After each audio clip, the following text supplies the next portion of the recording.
Hello and welcome to the Chucast through the Whoop, welcoming you to KCC Season 6 Week 1. Finally, it's a couple weeks late. Regardless, Week 1 we got a pretty tough matchup.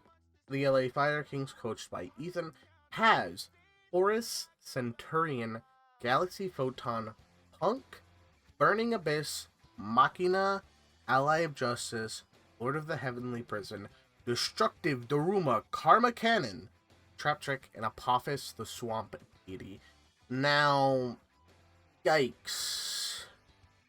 While the draft on first prep didn't look all too assuming, considering something like Centur-ION or P.U.N.K or BA doesn't really set up a lot of interruption, the Horus cards are just crazy.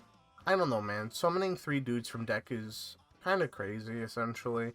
And being able to essentially do that every turn, unless you remove it, is frightening. Regardless. Yeah, that's really all there is to talk about. We're maining a couple of our board breakers, half expecting, if we lose the die roll, to be still able to do something. So, we'll see. Let's just hop into the games and not waste any more time, though. With Ethan going first, he starts by using King's Arc to summon 2 Horus monsters, then proceeds to set 1 and pass. Beatable. We start our combo by summoning Reichheart, searching us a rival for a Reborn. We make Lightheart to search the field spell, adding Vsauce to pop Lightheart, which prompts Ethan to activate Karma Cannon, flipping our whole board face down, which would end our turn, but luckily we had a Scareclaw monster with Prosperity, allowing us to link summon for Cross Sheep, contact fusing Astrolabe, which allows us to pop the Obsidian on board and revive the Astra engraved. With Prosperity preventing us from getting lethal, we make Tryheart and swing in for minimal damage, passing. Unfortunately, we forget to pop the King's Arc, allowing Ethan to summon back both names, ladder through the Galaxy Isaac Seas monsters to break the board, and set up Photon Lord. And with only 4 cards left on our extra deck, facing down a Photon Lord and another Karma Cannon in the back row, we're forced to scoop it up.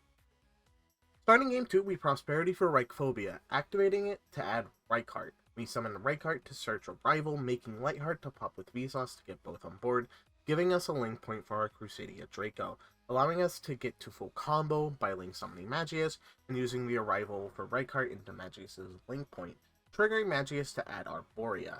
We make Regulax running to the AMZ, then link summon Cross Sheep, which Ethan activates Ghost Mortar to negate, forcing us to link summon Avramax, summoning Arborea to the link point, setting 2, passing.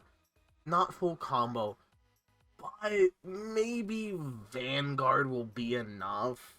Unfortunately, Ethan Santa Claus's Arc Avramax, which turns off our only point of interruption in Vanguard for Reclusia. He uses Imseti to get to King's Arc, getting him to 3 names on board, and with a normal summon of Truthea, he can get to Legadia, Photon Lord with a set card on field. We try to push to the board with Reichphobia for Astra, but we're forced to Twin Saw the Crimson Dragon and clear the board with only Astrolabe left, letting Ethan summon his Horus monsters and swing for lethal. Once again, losing RPS has Ethan going first, summoning Rhino Warrior and Skarm, overlaying for Dante, milling Graph, and backcheck, summoning Seer from deck.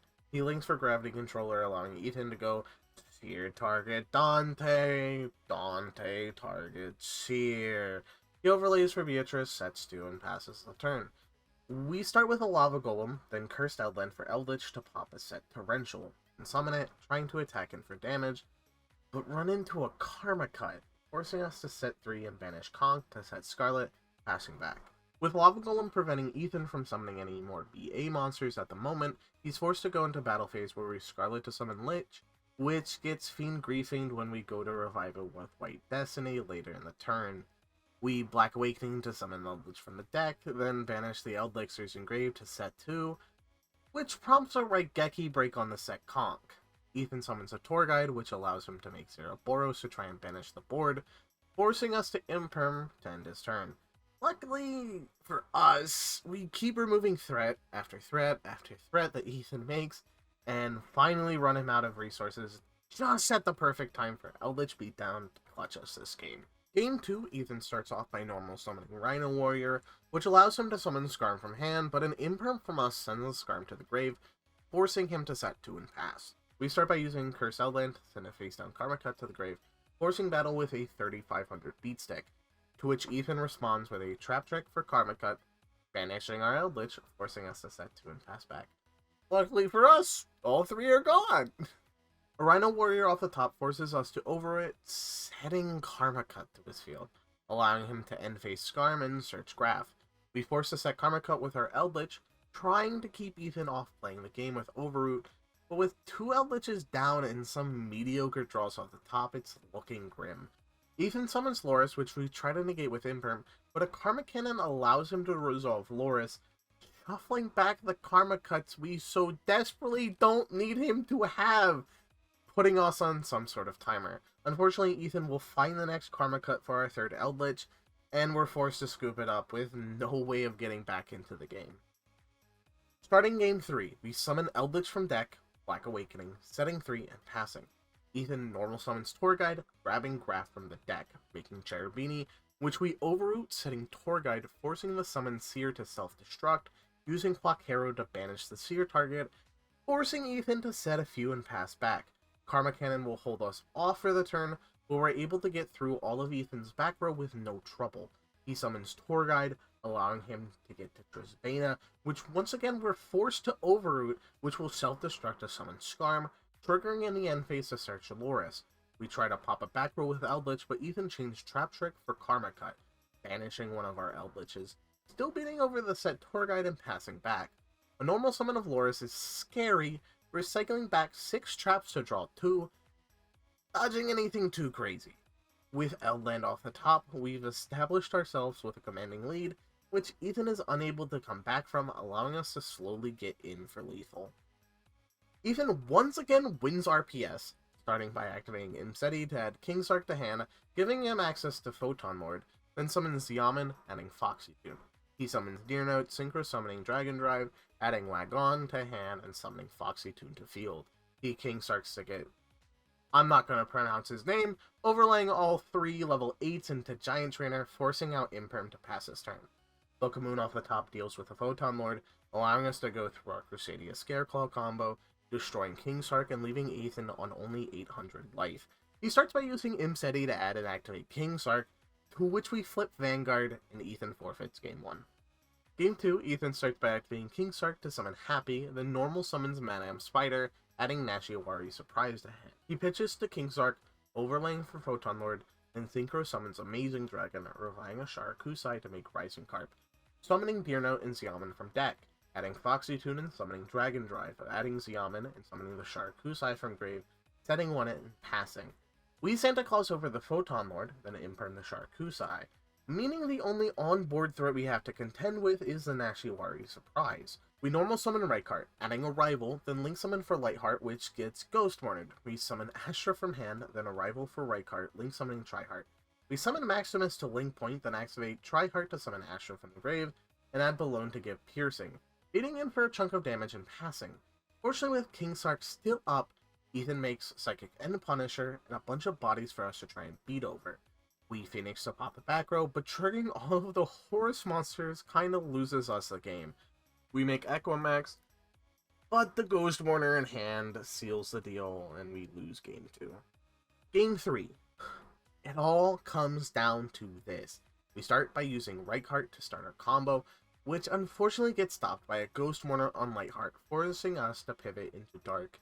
Deregulates, summoning Arborea to link point and add Vanguard to hand.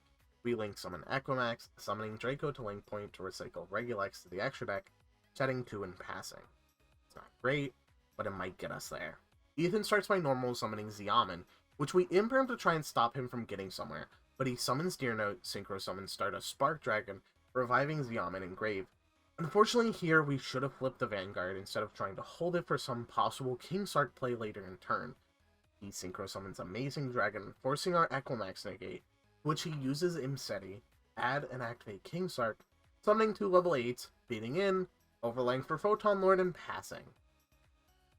Nothing off the top saves us here, and unfortunately we're forced to scoop it up. A very frustrating week 1 loss. Some of those games were something. Good games to Ethan. But I definitely really misplayed a couple of those games. I definitely feel like leaving King Sark was a bad idea in every game it was there. But I don't know, man. Who knew Pendulum summoning 3 level 8s every turn was crazy.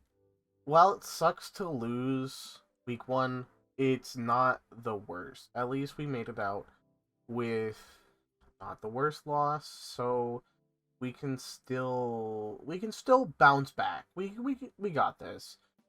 It just does feel really annoying to get back into the game and sort of just feel rusty. But regardless, there's no point in dwelling on it. Just have to, move forward and look on. X1 will be fine. Regardless, thank you for watching. Comment, rate, subscribe. It really helps the channel. And if you want to see more, you know where to look.